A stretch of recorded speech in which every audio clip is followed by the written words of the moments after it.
لاہور کی جنوری کی وہ رات کوئی عام رات نہیں تھی، بلکہ ایسی یخ بستہ اور ہڈیوں میں اتر جانے والی سرد رات تھی جس میں رضائی سے ہاتھ باہر نکالنا بھی جہاد اکبر کے مترادف لگتا ہے۔ دھند کے سفید اور گہرے بادلوں نے پورے شہر کو اپنی لپیٹ میں لے رکھا تھا اور حد نگاہ صفر ہو چکی تھی۔ ایسا لگ رہا تھا جیسے قدرت نے پورے لاہور پر سفید کمبل ڈال دیا ہو۔ سڑکوں پر ہو کا عالم تھا، مگر ڈیفنس کے پوش علاقے میں واقع شاہ حویلی کے وسیع و عریض اور گرمائش سے بھرپور لاؤنج میں موسم کی شدت کا کوئی اثر نہیں تھا۔ وہاں ہیٹرز کی نارنجی روشنی میں 4 نفوذ پر مشتمل شرارتی بریگیڈر برجمان تھی اور کسی گہری سازش کی تیاری کر رہی تھی۔ ان چاروں کے سر آپس میں جڑے ہوئے تھے اور سرگوشیوں کا بازار گرم تھا۔ اس گروہ کی سرگنا نینا شاہ تھی، جس نے گہرے کلیجی رنگ کی اون کی شال خود میں لپیٹ رکھی تھی اور اس کے ہاتھ میں کافی کا مگ تھا جس سے اٹھتا دھواں اس کے گالوں کو چھو رہا تھا۔ نینا کی بڑی بڑی سیاہ آنکھوں میں اس وقت بیزاری اور شرارت کا عجیب امتزاج تھا۔ اس نے اچانک ڈرامائی انداز میں اپنا مگ میز پہ پٹکا، جس کی آواز سے ساتھ بیٹھا شاکر اچھل پڑا۔ یار شاکر، قسم سے میرا دم گھٹ رہا ہے اس گھر میں۔ یہ بھی کوئی زندگی ہے؟ کھاؤ پیو اور سو جاؤ۔ ہم انسان ہیں یا پولٹری فارم کی مرغیاں؟ نینا نے جذباتی تقریر شروع کی۔ شاکر جو منہ میں مونگ پھلی ٹھونس رہا تھا، اس نے حیرت سے اسے دیکھا۔ نینا بی بی، خدا کا خوف کرو، باہر جا کر دیکھو، سردی سے کلفی جم رہی ہے اور تمہیں آزادی یاد آ رہی ہے۔ سکون سے بیٹھو اور یہ مونگ پھلی کھاؤ۔ شاکر نے اسے پیشکش کی، جسے نینا نے حقارت سے ٹھکرا دیا۔ تم ہمیشہ کے پھٹو ہی رہو گے شاکر۔ ارے جوانی نام ہی رسک لینے کا ہے، ایڈونچر کا ہے۔ آج موسم کتنا رومانٹک ہے اور تھرلنگ ہے، اور میرا دل کر رہا ہے کہ ہم فوڈ ٹریس سسٹم جائیں اور اس دھند میں کھلی فضا میں آئس کریم کھائیں۔ نینا کی بات سن کر ماریا اور سدرا، جو اب تک خاموش تھی، ان کی آنکھوں میں بھی چمک آ گئی۔ آئیڈیا تو برا نہیں ہے نینا، ماریا نے تائید کی، لیکن مسئلہ وہی ہے، سواری کا۔ چچا اپنی گاڑی لے گئے ہیں، تایا ابو کی گاڑی میکینک کے پاس ہے اور ڈرائیور کو تو تم نے خود چھٹی دے تھی۔ اب کیا اڑا کے جائیں گے؟ ماریا نے زمینی حقائق یاد دلائے۔ نینا کے لبوں پر ایک انتہائی مکرانہ اور پراسرار مسکراہٹ ابھری۔ اس نے اپنی شال درست کی اور صوفے پر آلتی پالتی مار کر بیٹھ گئی۔ سواری کا انتظام ہو سکتا ہے اگر تم لوگوں میں تھوڑی سی بھی غیرت اور ہمت ہو۔ نینا نے پہلے یرکان زدہ کو انگلی پھینکی۔ شاکر کا ماتھا ٹھنکا۔ تمہارے دماغ میں کیا کھچڑی پک رہی ہے؟ مجھے تمہاری یہ مسکراہٹ بالکل پسند نہیں آ رہی۔ نینا تھوڑے سے آگے جھکی اور سرگوشی کے انداز میں بولی، ایک سواری ہے جو گیراج میں کھڑی بور ہو رہی ہے، نئی نویلی چمچماتی ہوئی، طاقتور اور شاندار۔ Black best. ایک لمحے کے لیے وہاں سناٹا چھا گیا، پھر شاکر کے حلق سے عجیب سی گھرراہٹ نکلی اور وہ کھانسی کا شکار ہو گیا۔ سدرا کے ہاتھ سے موبائل گرتے گرتے بچا اور ماریا کی آنکھیں باہر نکل آئیں۔ تم شاکر نے پانی کا گھونٹ بھرا، تم زاویار بھائی کی لینڈ کروزر کی بات کر رہی ہو؟ شاکر کی آواز میں اتنی لرزش تھی جتنی ریگٹر اسکیل پر زلزلے کی ہوتی ہے۔ نینا، تم پاگل تو نہیں ہو گئی؟ وہ ایس پی زاویار شاہ ہے، انسان نہیں جلاد ہے وہ۔ اس کی گاڑی کو ہاتھ لگانا شیر کے منہ میں ہاتھ دینے کے برابر ہے۔ اگر اسے پتہ چل گیا نا تو وہ ہماری کھال کھچوا کر اس کا جوتا بنوا لے گا اور ہمیں پہننے کا بھی نہیں۔ شاکر نے خوفناک منظر کشی کی۔ ہاں نینا، زاویار بھائی سے دادا جان بھی بات کرتے ہوئے احتیاط کرتے ہیں، تم ان کی گاڑی چوری کرنے کا سوچ رہی ہو؟ توبہ کرو۔ سدرا نے کانوں کو ہاتھ لگائے۔ نینا نے ماتھے پہ ہاتھ مارا۔ اوف، تم سب کے بزدل ہو۔ ارے وہ سو رہا ہے اوپر اپنے کمرے میں، گھوڑے گدھے سب بیچ کر۔ ہمیں صرف دبے پاؤں جانا ہے، چابی اٹھانی ہے، گاڑی نکالنی ہے، دھکا لگا کر باہر لے جانی ہے اور 1 گھنٹے میں آئس کریم کھا کر واپس آ جانا ہے۔ اسے کانوں کان خبر نہیں ہوگی۔ نینا نے اتنا آسان نقشہ کھینچا جیسے گاڑی نہیں سائیکل نکالنی ہو۔ اور چابی لائے گا کون؟ شاکر نے طنزیہ پوچھا۔ ظاہر ہے میں تو نہیں جاؤں گا، مجھے اپنی جوانی بہت پیاری ہے، ابھی میری شادی بھی نہیں ہوئی۔ نینا نے سینہ تانا اور بالوں کو جھٹکا دیا۔ میں جاؤں گی۔ نینا شاہ کسی سے نہیں ڈرتی، تم لوگ بس میرا ساتھ دو، باقی میں سنبھال لوں گی۔ حالانکہ اندر سے نینا کا اپنا دل بھی پسلیوں سے ٹکرا رہا تھا، کیونکہ زاویار شاہ واقعی دہشت کی علامت تھا۔ 6 فٹ 2 انچ کا دیویکل قد، سنجیدہ چہرہ اور وہ گھورتی ہوئی آنکھیں جنہیں دیکھ کر اچھے بھلے بندے کا بلڈ پریشر لو ہو جاتا تھا۔ دونوں میں 10 سال کا فرق تھا اور کزن ہونے کے باوجود نینا اس کے سامنے زبان کھولنے سے پہلے 10 بار سوچتی تھی، مگر آج آئس کریم کی طلب اور ایڈونچر کا بھوت اس کے سر پر اس خوف پہ حاوی ہو چکا تھا۔ دیکھ لو نینا، اگر پکڑے گیا تو ہم تمہارا نام لیں گے۔ ماریا نے پہلے ہی غداری کا اعلان کر دیا۔ ہاں ہاں ٹھیک ہے، اب چلو اٹھو، ٹائم کم ہے اور مقابلہ سخت۔ نینا نے اپنی چپل اتاری اور ہاتھ میں پکڑ لی۔ کوئی آواز نہیں ہونی چاہیے، سب سانپ کی طرح رینگتے ہوئے چلو۔ وہ چاروں ایک قطار میں سیڑھیوں کی طرف بڑھے۔ گھر میں ہو کا عالم تھا، صرف دیوار پر لگی گھڑی کی ٹک ٹک سنائی دے رہی تھی۔ نینا سب سے آگے تھی اور اس کے پیچھے شاکر، جو آیتل کرسی کا ورد کر رہا تھا، اور آخر میں ماریا اور سدرا، جو ایک دوسرے کا ہاتھ پکڑے کانپ رہی تھی۔ وہ پہلی منزل پر پہنچے جہاں سناٹا زیادہ گہرا تھا۔ کوریڈور کے آخری میں زاویار کا کمرہ تھا، جسے گھر والے موت کی گھاٹی کہتے تھے۔ نینا نے ایک لمبا سانس لیا اور دروازے کے ہینڈل پر ہاتھ رکھا۔ شاکر نے دور سے ہی اشارہ میں اسے منع کیا، مگر نینا نے اسے گور کر چپ کرایا اور ہینڈل نیچے کیا۔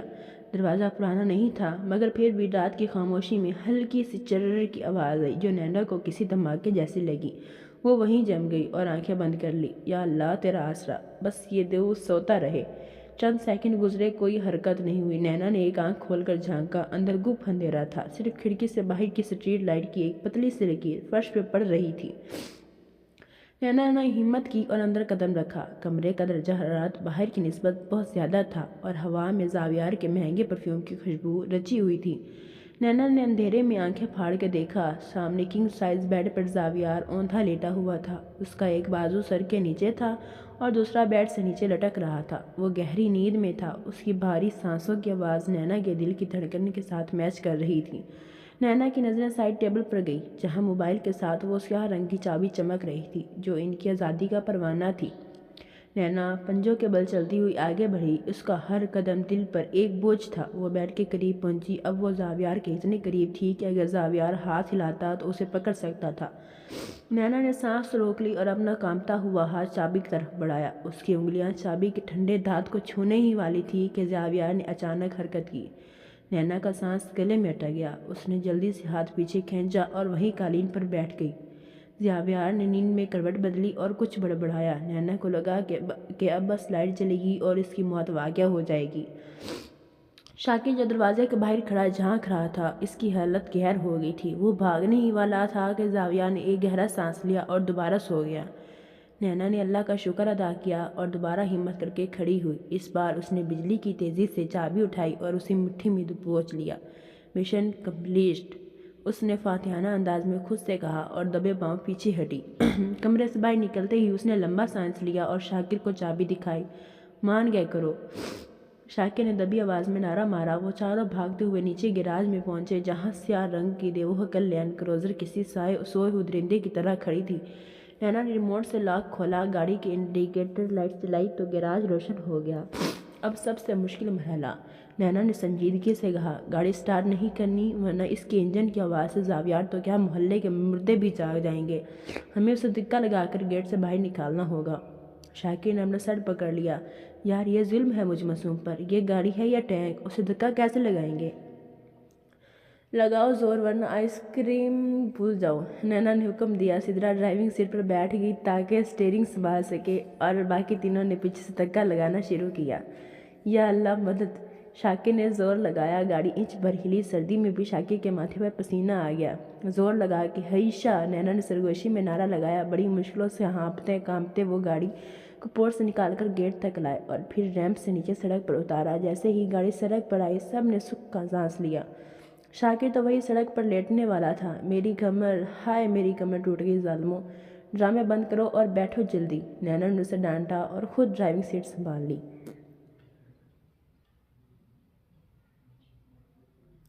سیٹ زاویار کے قد کے حساب سے بہت پیچھے تھی۔ نینا نے لیور کھینچ کر سیٹ آگے کی، تب جا کے اس کے پاؤں پیڈل تک پہنچے۔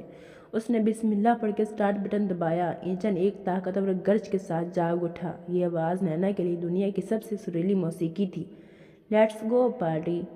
نینا نے ایسکیلیٹر دبایا اور گاڑی ہوا سے باتیں کرنے لگی۔ نینا نے ڈیک آن کیا اور عارف لوہار کا جگنی فل والیوم پر لگا دیا۔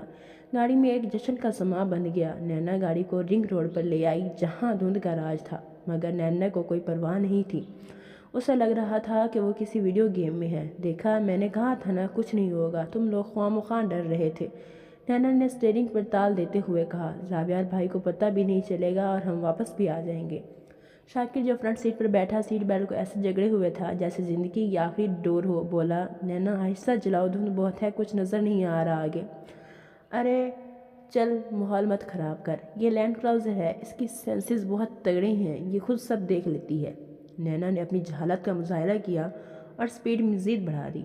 وہ لوگ ہنستے گاتے فورٹ اسٹیڈیم پہنچے۔ رات کے 2 بجے وہاں سناٹا تھا، مگر ایک آئس کریم پارلر کھلا تھا۔ انہوں نے گاڑی میں بیٹھ کر ہی آئس کریم کھائی، سیلفیاں بنائی اور خوب ہلا گلا کیا۔ نینا کا موڈ 7ویں آسمان پر تھا، اسے اپنی بہادری پر ناز ہو رہا تھا۔ چلو اب واپسی کا سفر شروع کرتے ہیں، لیکن لمبے راستے سے۔ کنال روڈ سے جائیں گے، وہاں درختوں کے بیچ ڈرائیو کا مزہ ہی الگ ہے، نینا نے اعلان کیا۔ ماریا نے مخالفت کی، نہیں نینا، وہ راستہ بہت سنسان ہوتا ہے اور وہاں لائٹس بھی نہیں ہوتی، تم لوگ بس انجوائے کرو، ڈرائیونگ مجھ پہ چھوڑ دو، میں مائیکل شوماکر کی بہت بڑی فین ہوں۔ نینا نے گاڑی کنال روڈ پر ڈال دی۔ دھند اب اتنی گہری ہو چکی تھی کہ وائپرز بھی بے بس لگ رہے تھے، حد نگاہ صرف چند فٹ رہ گئی تھی۔ گاڑی کی رفتار اسی کے لگ بھگ تھی۔ نینا گانے کے ساتھ جھوم رہی تھی کہ اچانک ایک اندھے موڑ پر، جہاں گپ اندھیرا تھا، مخالف سمت سے ایک موٹر سائیکل کی مدھم سی لائٹ نمودار ہوئی جو غلط سائیڈ سے آ رہا تھا۔ نینا کی آنکھیں خوف سے پھیل گئی۔ یا اللہ! اس کے منہ سے صرف اتنا نکلا۔ شاکر چیخا، نینا بریک دباؤ۔ نینا نے اپنے دونوں پاؤں بریک پیڈل پہ مارے، ٹائروں نے سڑک پر رگڑ کھائی اور ایک خوفناک چنگاڑ گونجی، مگر گاڑی بھاری تھی اور فاصلہ کم۔ ٹھائیں! ایک زوردار دھماکے کے ساتھ گاڑی کا بایاں حصہ موٹر سائیکل سے ٹکرایا۔ موٹر سائیکل سوار ہوا میں اچھلا اور بونٹ سے ٹکراتا ہوا دور سڑک پر جا گرا۔ گاڑی ایک جھٹکے کے ساتھ رک گئی، انجن بند ہو گیا اور گانا بھی رک گیا۔ گاڑی کے اندر موت کا سا سناٹا چھا گیا، صرف چاروں کے بھاری سانسوں کی آوازیں آ رہی تھیں۔ نینا اسٹیئرنگ وہیل کو مٹھیوں میں جگڑے بت بنی بیٹھی تھی، اس کا چہرہ خون سے خالی ہو چکا تھا۔ یہ کیا ہوا؟ سدرا کی ہچکی بند گئی۔ ہم نے بندہ مار دیا، ماریا رو پڑی، ہم نے قتل کر دیا۔ شاکر کا رنگ فاق ہو گیا۔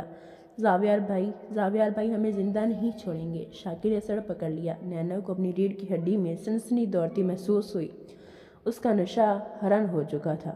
بکواس بند کرو، نینا نے کانپتی آواز میں کہا، نیچے اترو، دیکھو اسے، شاید زندہ ہو۔ میں نہیں جاؤں گا، پولیس آ جائے گی۔ شاکر نے انکار کیا، نکل نیچے ورنہ میں تجھے یہیں چھوڑ کر بھاگ جاؤں گی۔ نینا نے ان سے دھمکی دی۔ وہ چاروں لڑکھڑاتے قدموں سے گاڑی سے اترے۔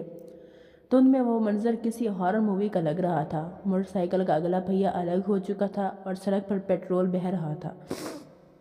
تھوڑے فاصلے پر ایک نوجوان اوندھے منہ پڑا تھا، اس کے سر سے خون نکل کر سڑک پر جم رہا تھا۔ نینا کا دل چاہا کہ زمین پھٹے اور وہ اس میں سما جائے۔ وہ ڈرتے ڈرتے اس کے قریب گئی۔ ہیلو بھائی صاحب، اس نے آواز دی، مگر کوئی جواب نہیں آیا۔ شاکر، نبض چیک کرو، نینا نے حکم دیا۔ میں کیوں؟ مجھے تو خود اپنی نبض کبھی نہیں ملی۔ شاکر نے پیچھے اڑتے ہوئے کہا۔ نینا نے اسے گھورا اور خود آگے بڑھی۔ اس نے اپنی کانپتی ہوئی انگلیاں لڑکے کی کلائی پر رکھی اور اسے کچھ محسوس نہیں ہوا۔ اس کا دل ڈوب گیا، مر گیا۔ نینا کی آنکھوں میں آنسو آ گئے۔ نہیں نینا، دوبارہ چیک کرو، گردن سے چیک کرو، ماریا نے مشورہ دیا۔ نینا نے لڑکے کی گردن پر انگلی رکھی۔ 1 سیکنڈ، 2 سیکنڈ اور پھر ایک ہلکی سی دھک دھک محسوس ہوئی۔ زندہ ہے، نینا چیخی، زندہ ہے کمبخت، سانس چڑھ رہی ہے۔ چاروں نے سکھ کا ایسا سانس لیا جیسے خود نئی زندگی ملی ہو، لیکن یہ بے ہوش ہے اور خون بہت نکل رہا ہے۔ اگر یہ یہیں پڑا رہا تو سردی اور خون بہنے سے مر جائے گا۔ نینا نے تجزیہ کیا۔ تو ہم کیا کریں؟ ایمبولینس بلائیں؟ سدرا نے پوچھا۔ پاگل ہو گئی ہو؟ ایمبولینس کا مطلب پولیس اور پولیس کا مطلب زاویار شاہ اور زاویار شاہ کا مطلب ہماری موت۔ نینا نے سر ہلایا۔ ہم اسے خود ہسپتال چھوڑیں گے۔ کیا؟ اپنی گاڑی میں؟ نینا دیکھو گاڑی کا کیا حال ہوا ہے۔ شاکر نے گاڑی کی طرف اشارہ کیا۔ نینا نے مڑ کر دیکھا تو اس کے ہوش اڑ گئے۔